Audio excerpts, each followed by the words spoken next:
Good morning students, welcome to online class presented by AMM Public School.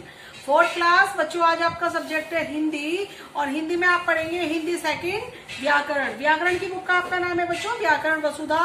तो चलिए अपनी book open करेंगे, page number 10 open करेंगे बच्चों। ये देखिए अध्याय 2 यानी पार्ट 2 वर्ण विचार, यानी जो हमारे वर्ण है आज उनके बारे में हम विचार करेंगे, उन्हें पढ़ेंगे कि वर्ण हमारे क्या होते हैं। ये देखिए बच्चों, दिए गए चित्रों को ध्यानपूर्वक देखिए। ये आपके चित्र हैं, ये हाथी है, आम है, किताब है। उपयुक्त शब्दों में हाथी, आम, किताब आदि कई वर्णों के प्रयोग करके तब बनते हैं। ये जब हम इनका उच्चारण करते हैं तो हमारे मुख से कई तरह की ध्वनियां निकलती हैं, जैसे हाथी। अब जब हम हाथी शब्द का वर्ण विच्छेद करेंगे, यानी इस हाथी शब्द को हम तोड़ेंगे तो कैसे करेंगे? है के साथ किसकी आवाज आ रही है? हा बोलेंगे। तो है जब हम अलग करेंगे तो उसके नीचे हलंत लगाएंगे, प्लस आ, फिर प्लस थ को मात्रा से अलग करेंगे तो हलंत लगाएंगे। ई कौन सी की मात्रा है? बड़ी की, तो हाथी। इस तरीके से हम बच्चों शब्दों का विच्छेद करते हैं। इन ध्वनियों के और टुकड़े नहीं किए जा सकते, ये वर्ण कहलाते हैं। यानी जो हमने शब्द के टुकड़े करे हैं, ये इन शब्दों के अलग अलग टुकड़े कर दिए हैं वर्णों के, अब हम इन वर्णों को और नहीं तोड़ सकते। तो इसीलिए जो छोटे से छोटा वर्ण वो होता है शब्द, उसे वर्ण कहते हैं, जिसके और टुकड़े नहीं किए जा सकते। देखिए वर्ण की परिभाषा, भाषा की वह छोटी से छोटी ध्वनि जिसके और टुकड़े नहीं किए जा सकते वर्ण कहलाती है।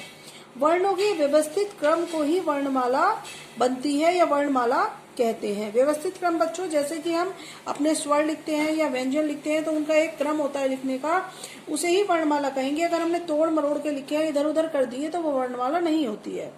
अब वर्णमाला को हमारे दो रूपों में बांटा गया है। नंबर 1 स्वर, नंबर 2 व्यंजन। स्वर हमारे 11 होते हैं। जब हम स्वर पढ़ते हैं तो हमें स्वरों को पढ़ने में या बोलने में किसी और की वर्ण की सहायता लेने की आवश्यकता नहीं पड़ती है। जैसे ए हम सिंगल बोलते हैं, किसी कोई और स्वर हमारा वर्ण नहीं जुड़ता है, तो इसीलिए ये स्वर कहलाते हैं। अब है हमारा व्यंजन। व्यंजन बच्चों, व्यंजनों की संख्या होती है 33 और व्यंजनों को हम स्वरों की सहायता से बोलते हैं। सभी व्यंजनों को पढ़ने के लिए हमें ए स्वर की ध्वनि सम्मिलित होती है, तब हम उसको बोल पाते हैं। अब फिर आते हैं बच्चों हमारे संयुक्त व्यंजन। ये हमारे 4 होते हैं। कौन कौन से होते हैं? छ क्षत्रिय, छ त्रिशूल, गे ज्ञानी, श शमिक। ये 2 वर्णों के मेल से बनते हैं। जैसे छ क्षत्रिय, तो हमने के और श को बनाया, तब हमारा बना छ क्षत्रिय। ऐसे ते और रे को बनाया, त्रे त्रिशूल। जय और रण को बनाया, गे ज्ञानी। श और रे को बनाया, श शमिक। इनके अलावा हमारे कुछ और वर्ण भी हैं। फिर आते हैं आयोगवाह। इनकी गिनती ना तो स्वरों में होती है और ना ही व्यंजनों में। ये 3 होते हैं। कौन कौन से होते हैं? अनुस्वार, अनुनासिक और विसर्ग। अब देखिए अनुस्वार कौन से होते हैं। जब ये हम अंकी बिंदी लगाते हैं, जिसके ऊपर भी हम अंकी बिंदी लगाते हैं उसको अनुस्वार कहा जाता है।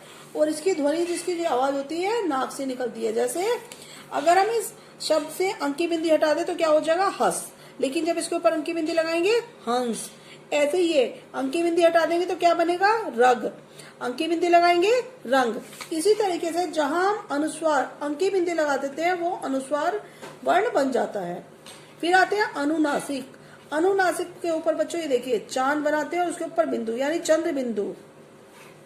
अंकी ध्वनि को अनुनासिक कहा जाता है। इसका उच्चारण नाक और गले दोनों से इसकी आवाज निकलती है। जैसे आंख, अगर आंख से हम ये अनुनासिक हटा देंगे क्या बनेगा? आंख। लेकिन इसके ऊपर अनुनासिक लगाएंगे तो क्या बनेगा? आंख। इसे बोलने के लिए हम गले और नाक से दोनों से ही ध्वनि निकलती है। फिर है हमारा विसर्ग। विसर्ग हम ए के पीछे लगाते हैं। विसर्ग हमारे इस तरह से लगते हैं, 2 बिंदी लगती है विसर्ग की। और जब जिस शब्द के पीछे विसर्ग लग जाते हैं उसके साथ हम है का उच्चारण करते हैं।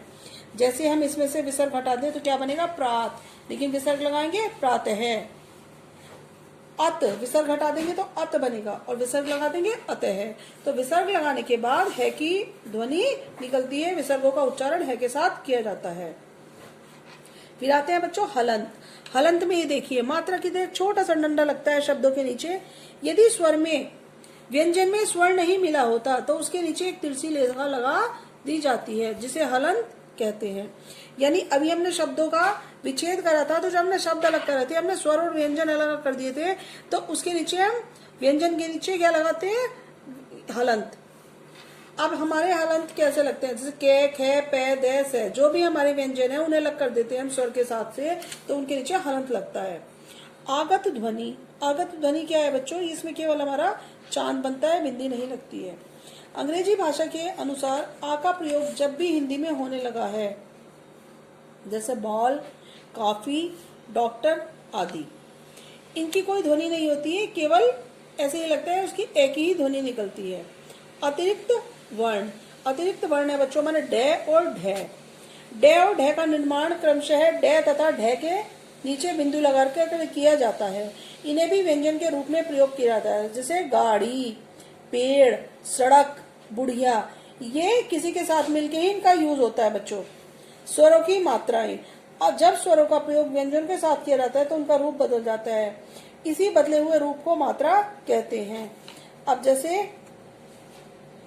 ए की कोई मात्रा नहीं होती है, आ का डंडा लगता है। छोटी, छोटी की मात्रा हमारी लेफ्ट साइड से लगती है। बड़ी, बड़ी की मात्रा हमारी राइट हैंड की साइड से लगती है। छोटा ऊ, फिर बड़ा ऊ, री ऋषि, एड़ी, ऐसे अनक, ओ से ओखली, औ से औरत। तो ये हमारी मात्राएं हैं बच्चों स्वरों की।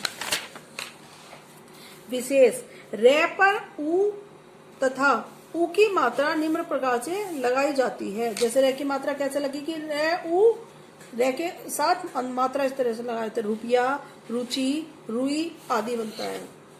अब इसी तरीके से शब्द है हमारे रूप, अमरूद। जब हम रूप को तोड़ेंगे तो कैसे बनेगा, रे किसकी मात्रा लग रही है बच्चों, बड़े ऊ की, तो बड़ा ऊ, तो क्या बन गया, रू। अब रे के अन्य रूप, जब रे से पूर्व कोई वर्ण स्वर रहित होता है, जैसे रे उस वर्ण के नीचे लिखा होता है, जैसे कै में रे लगा दिया, क्रम, भे में रे, भ्रम, गे रे, ग्रह, ग्रह आदि। टे डे रे का रूप, अब देखिए टे और डे में रूप कैसे, हम रे कैसे लगाते हैं, ये देखिए टे के नीचे इस तरह से त्रिकोण बना देंगे, ट्रक, टे के नीचे बन गया राष्ट्र, ड्रामा। इस तरीके से भी हम रे को लिखते हैं। एक और रे का रूप है, ये देखिए जैसे कर्म, धर्म, शर्म, इसे इस तरीके से लगाते हैं। तो बच्चों इस तरीके से आपका चैप्टर कंप्लीट होता है। ये आपकी एक्सरसाइज है, आपको एक्सरसाइज बुक में फिल करनी है और क्वेश्चन आंसर की आपको फोटो की भेज दी जाएगी, ये आपको कॉपी में करनी है। थैंक यू बच्चों, मिलते हैं नेक्स्ट क्लास में।